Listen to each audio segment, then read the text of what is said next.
Okay, if you remember, this was the last slide, and we have got the answer. We calculated the value for EMV and VPI. Okay, let us go ahead.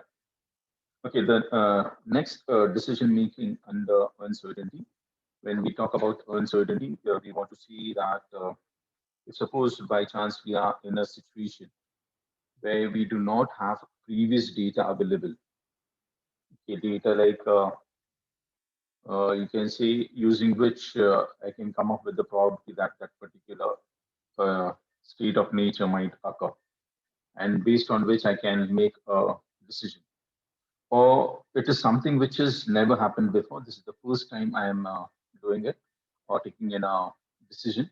For example, if suppose I want to launch a new product in the market, so I do not have any previous history data or any historical data available with me, so that I can make some decision. So in such scenarios, there are totally five different criteria which are available based on which I can take a decision. And actually, the choice of taking a decision from the alternatives which are available totally depends on the person that is the decision maker. So the personality of the decision maker is actually going to decide what type of a decision he might take. For example, if the person is very optimistic type of a person, then he might go and go for a higher return. Okay, so for that we have a criteria known as max criteria, wherein the person is very optimistic in nature and he wants to make the maximum profit, and irrespective of which you can say nature the strategy might come under or fall under, he will try to take the best decision to make the maximum profit. Or if let us say if the person is a very balanced person, so he'll try to take a very realistic approach. So there is a criteria which is known as Hurwitz alpha criteria. So such type of criteria we are going to see in this particular topic. Now let us go ahead and see the definitions given to us. Now, as I said, this decision making under uncertainty includes those decisions where the probabilities of occurrence of the different outcomes or state of nature cannot be estimated. So it is not given to you.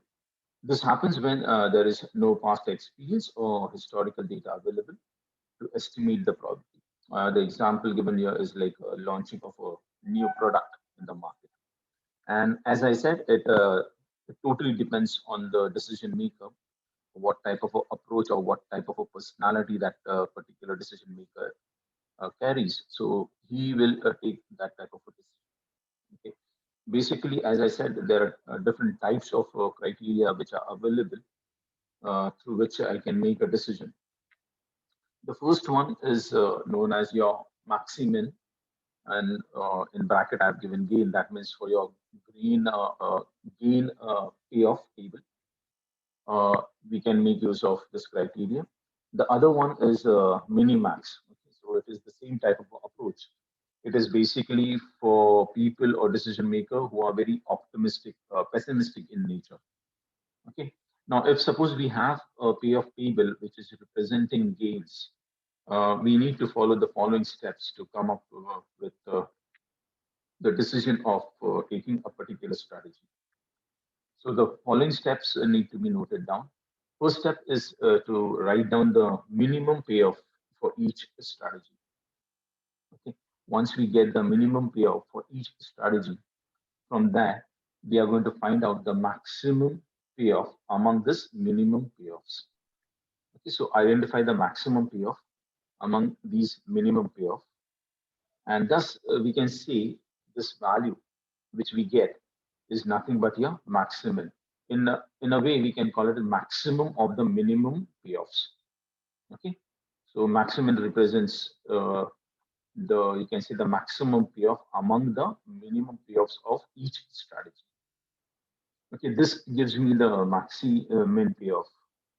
Now, the strategy which is corresponding to this maximum payoff is your optimal strategy. It's very simple. Now, if let us say we do not have the payoff table representing the gains, let us say it is a loss table. In that case, my approach will change. So instead of the first step where we are writing the minimum payoff, I'll be writing the maximum payoff for each strategy. And from this maximum payoff, I'll be selecting the minimum payoff. Okay, that will give me the minimum of the maximum payoffs, which will actually highlight the optimal strategy in case of a table which is representing your losses. Might be it can be a loss or it can be a cost matrix, which has to be minimized. Okay, so this is the first approach where the decision maker is more pessimistic type of a person. The second approach is regarding Maximax, or you can call it as Minimin. Now, Maximax will be used in case where the person is, say, optimistic of gains, and Minimin will be, again, optimistic approach, but in case of loss. Now, it represents the optimistic approach of solving the problem. And for a payoff table representing gain, first we do is we write down the maximum payoffs for each strategy. And from this maximum payoff, we figure out the maximum value. Okay, so it represents maximum of the maximum payoff, which gives me the maximax value. Okay, once we find out the maximax value, the strategy corresponding to this maximax payoff will be your optimal strategy. Okay, now thus here we can go for a strategy which maximizes my maximum possible payoffs or the gain. And the opposite, if it is a loss matrix, it will be that we need to find out the minimum payoff for each strategy and then identify the minimum figure among the minimum payoffs. That will give me the minimum value. Okay, and the strategy which is corresponding to this minimum payoff will be the optimal strategy for that particular problem.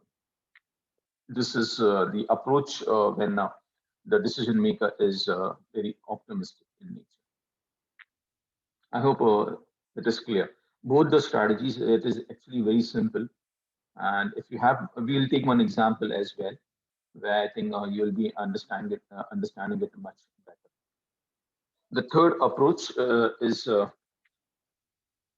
Hurwitz criteria, Hurwitz alpha criteria, which is an approach which represents a realistic approach, where we are avoiding these two extreme approaches, that is the pessimistic and the optimistic approach. So it represents an approach of a realistic approach of the decision maker, which is thus avoiding the extremes of dismal pessimistic and your optimistic nature.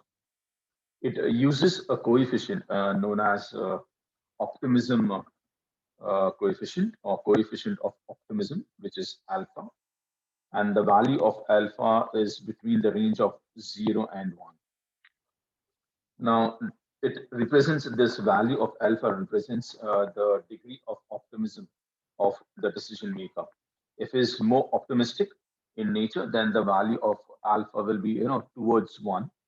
And if it's a pessimistic type of a person, then the value will tend towards 0. Okay, so any value which is, suppose if the value of alpha is equal to 0, then it implies that it is a pessimism or pessimistic approach. In that case, we need to use the maximum criteria which we have. And if the value of alpha is equal to 1, which it implies the person is very optimistic, and the best, the result, even the result will give me the maximax result which we'll be getting. Okay, the value of alpha will be given to you, and to do the calculation, if suppose we have a payoff table representing the gains, we need to follow the following steps. So in the first step, we have to identify the value of alpha first. And as I said, the value of alpha will be given to you. We need to find out the largest payoff, which will be represented as capital M. and the smallest payoff will be represented as small m for each strategy. Okay. Using this value, we are going to calculate the expected value of payoff for each strategy using the formula alpha multiplied by capital M plus 1 minus alpha multiplied by small m. Okay. So the formula is like this. Calculate the expected value of the payoff for each strategy using this formula here. Okay, so expected value will be equal to alpha multiplied by the largest payoff or the maximum payoff for that particular strategy plus 1 minus alpha multiplied by the smallest payoff or small m here. Now this you are supposed to do it for each strategy. Now once you do the calculations, you have to identify the maximum payoff among all these expected values. Okay, and the strategy which is corresponding to this maximum payoff will be your optimal strategy or the optimum strategy. Clear? Now this approach is more of a realistic type of an approach. I hope the things are clear here. Let us go ahead. The fourth approach or the criteria is your Laplace criteria. Now it represents a very rational approach of the decision maker, and it is based on the principle of insufficient reason or equally likelihood of the state of nature. Okay, and there's the reason you can say this is an approach where we find the average of all the payoffs. Okay, if suppose we have a table of say representing gains, the first step would be to find the average expected payoffs, which is very simple. We take the sum of all the payoffs divided by the total number of states which are available. Okay. From this, we have to find out the maximum figure among all these average payoffs. That will be the next step.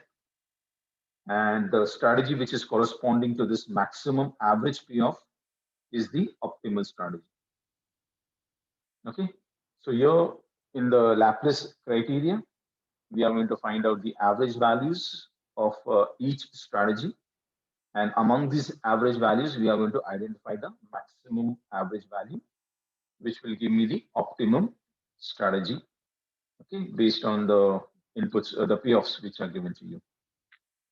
Again, because we are doing decision making under uncertainty, you will see that the probabilities are not given to you. Now, coming to the last approach is known as your minimax regret criteria. Now, in this criteria, which is actually it was developed by Savage, okay, we consider the regret, or you can call it as the opportunity loss. That is the loss for not using the best strategy for each strategy for each state of nature. Okay, thus for a payoff table representing the gains, we follow the following steps. The first step would be to consider the first state of nature. Let us say if it is N1, and then identify the largest payoff under that particular state of nature. Okay, and the corresponding state is the best strategy for that particular state. Now find out the regret value. Regret means this value which we have found out, the largest payoff under that state of nature. I'll use that and subtract it from the other values of that particular, you can say, strategy. So identify the largest payoff under it and find out the regret for each strategy by using the following formula. So regret is actually equal to the largest payoff which we have identified minus the payoff for the strategy. Okay. Now, after this step, the fourth step is to repeat the above two steps for each state of nature to get the regret table. Now, once we get the regret table, we have to identify the maximum regret for each strategy. Okay. Then find out the minimum regret figure among all these maximum regrets. That is minimax. We have to find out the minimax of this. As the name suggests, minimax regret. So once we get the regret table, we have to first of all find out the minimum regret figure among all the maximum regrets. Got it? And the strategy which is corresponding to this minimax. So the strategy which is corresponding to this minimax regret is nothing but your optimal strategy. Now, please remember for a loss matrix, we proceed in the same way, but we select the strategy corresponding to the maximin. So instead of a minimax regret, it will be maximum min regret criteria. Okay, based on whether it is you can say a profit table, or gain table, or a loss table. So you have to change your strategy depending on the table, the payoff table which is given to you. Now let us take some example. We'll take one example here, and we'll try to solve all this five, I think around five criteria using that one particular example. So let us see whether we have an example. Here we go. Fine. Please note down this example. So we have a bakery owner. He has to buy 100 units of cakes A and B from the producer at the beginning of the week. Okay. The cake A cost him rupees 5, which he sells at rupees 9 per unit. Okay. And similarly, cake B will cost him rupees 4 per unit, which he sells at rupees 7. The expected demands per week for these cakes could be 80, 90, 100, or 110 units. Now, any quantity of cakes remaining at the end of the week is collected back by the producer for rupees 2 per unit. Now, identify which of the cakes, A or B, should the bakery owner buy. Now, there are different criteria which are mentioned. So we have to use the maximum criteria, maximax criteria, Hurwitz criteria, where when the bakery owner is 80% optimism. So optimum 80%, that is the value will come to 0.8. So about the likelihood that the demand is good. Okay. The fourth one is Laplace criteria, and the last one, as we know, minimax regret criteria. Now, if you look at the problem given to you, we have not been given the payoffs. So we need to first of all calculate the payoffs for each, you can say, state of nature and strategy combination. Now, if I represent the values S1 and S2 as my strategies, S1 strategy will be like to buy cake A, and S2 will be to buy cakes B.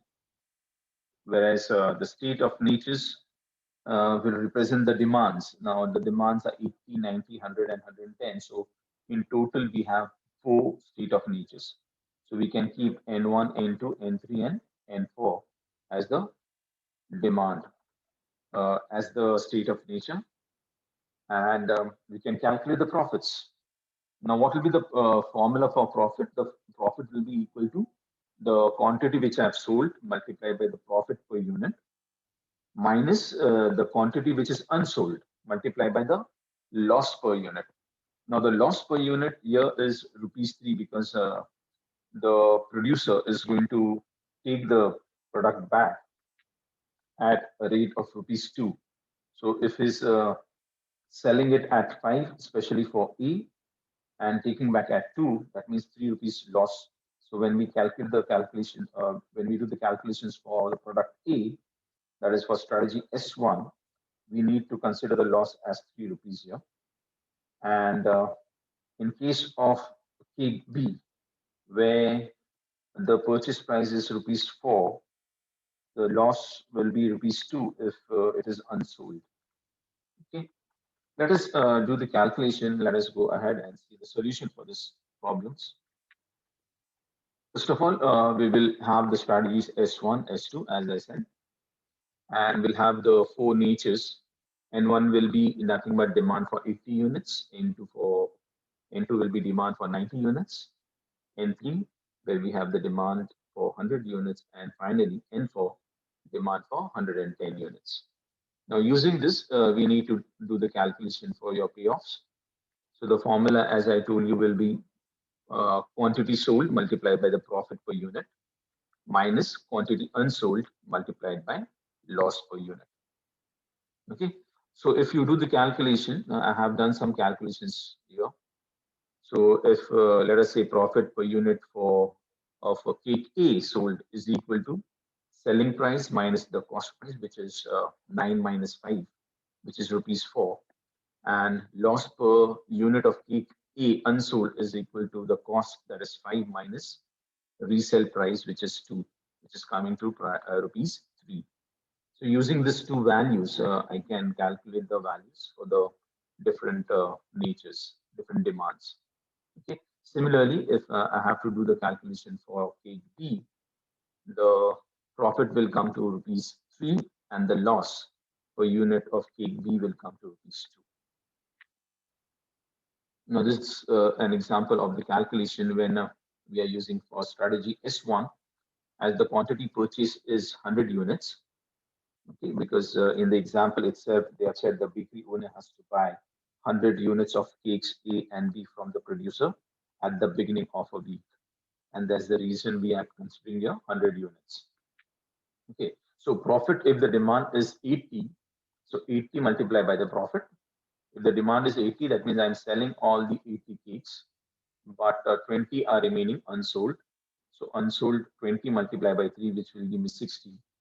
And the overall profit or the payoff will come to 260. Similarly, I do the calculation for the other values, and these are the values which I'm getting. Clear the last two you can see, because especially the last one where the demand is 110, but because I have only 100 units, so 100 multiplied by 4, all 100 are sold. Unsold is 0, and therefore the profit remains 400, as in case of the demand of 100 units. Okay. Now, using the same strategy which I have applied, the same you can say calculations which I've done for strategy S1, you need to do it for S2 as well. Okay, and I've just given you the calculations here. So we can rewrite this whole thing and come up with a table. And once we write the table, we will be adding some new columns in my payoff matrix.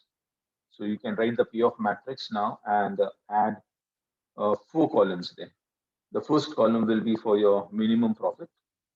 Second one will be for your maximum profit, and followed by expected profit and the average profit, because we are going to find out the maximum, minimax, or sorry, maximax, and then expected profit. We are going to find out that using the Hurwitz criteria, and the average profit we are going to find out, which is nothing but your Laplace criteria. Okay, and finally, when we do the regret, we are actually going to create a new table altogether. So to rewrite, if I rewrite this whole thing, my solution will look like this. This is my table.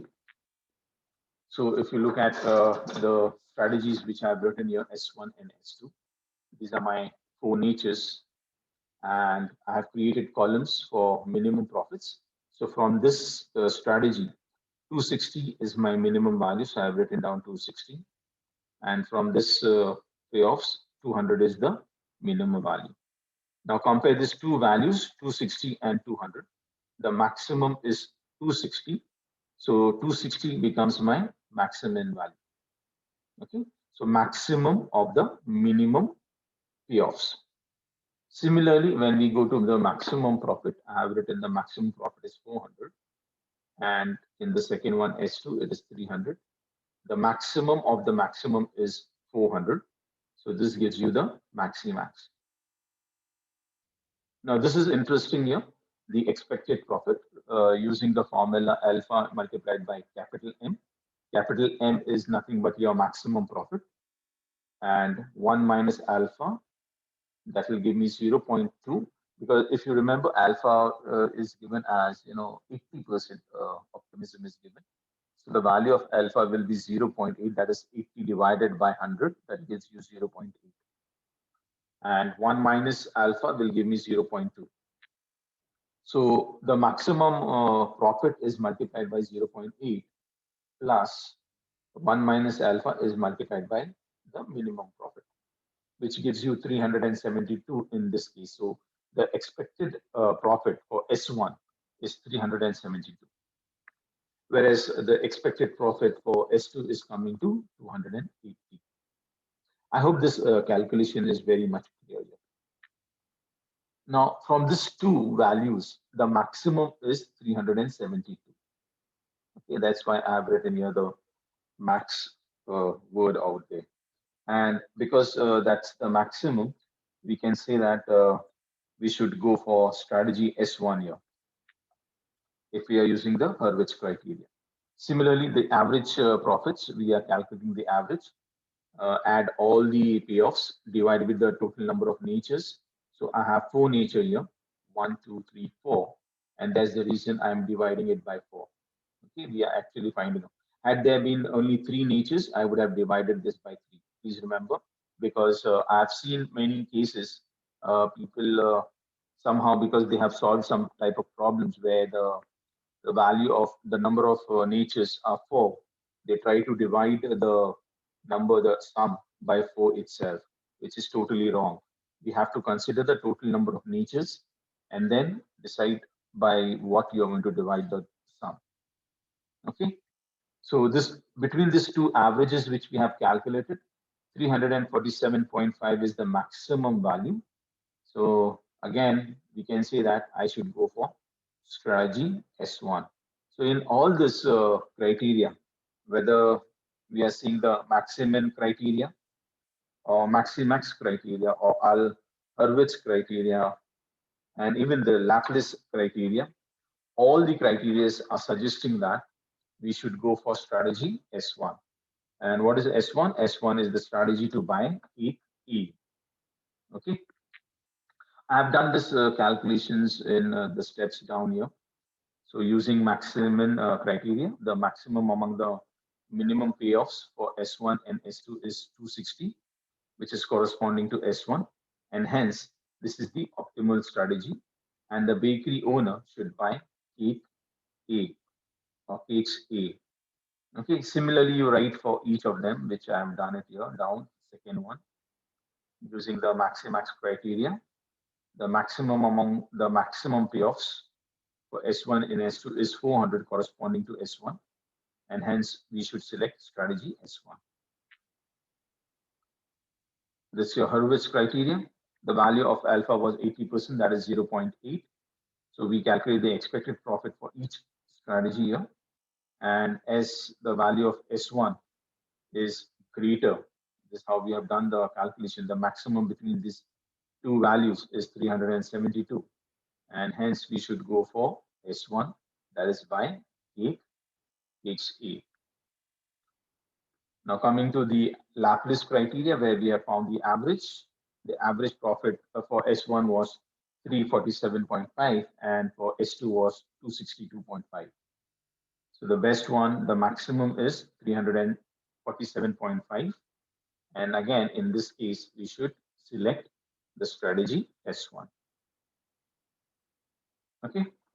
Now coming to the last one, because we are supposed to calculate the regret here. Now the regret formula, as you know, will be the maximum profit for the state minus the profit for the strategy. Okay. So if we consider N1, let us take N1 here. N1 will be 260. Okay. The maximum, if under N1, S1 and S2, we have 260 is the maximum. So 260 minus 260 will give me 0. And 260 minus 200 will give me 60. Okay, so if you look at the actual table, actually I've directly written the table, so I would like to show you here. So if I want to find the regret for this particular nature N1, the maximum among these two strategy is 260. So I'll use 260 and perform the subtraction. So 260 minus 260 will give me 0 here. And 260 minus 200 will give me 60 here. Okay, that will be the regret for N1 and strategy S1 and S2. Then for N2, the maximum value is 330. So 330 minus 330 will give me 0 here again. And 330 minus 250 is going to give me 80 here. Okay, so 80, 0 and 80 will be the regret under N2. Similarly, you do it for N3 where maximum is 400. So 400 minus 400 is 0 and 400 minus 300 gives me 100. And similarly for N4. Now, after doing this calculations, I'll get the regret like this. Let me show you the table, regret table. We are supposed to find out the, you can say, the maximum value among this. So this is my calculations which is done, and this is my table. Now, when we find out the maximum regret among this strategies, this is 0, and from here we get 100.